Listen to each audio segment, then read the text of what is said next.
ஆண்டு சொல்ற வார்த்தை, இனியும் என்னை ஏமாத்தாத, நான் விரும்புற மாற்றம் உனக்குள் உண்டாகட்டும். நான் விரும்புற மாற்றம், நான் விசுவாசிக்கிறேன். இதுவரை வெளியில உண்டாகாத அநேக மாற்றங்கள் இந்த 2025 உங்க லைஃப்ல நடக்கும். நடக்கும். 24 வருஷத்தில் நடக்காதது இந்த 25வது வருஷத்துல நடக்கும். நீ எனக்கு முன்பாய் நடந்து உத்தமனாயிரு.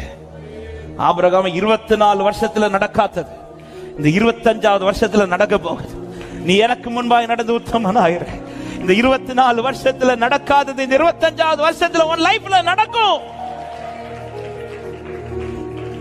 எனக்கு நம்பிக்கை உண்டு, உந்தன் கரத்தில் என்னை நீ உருவா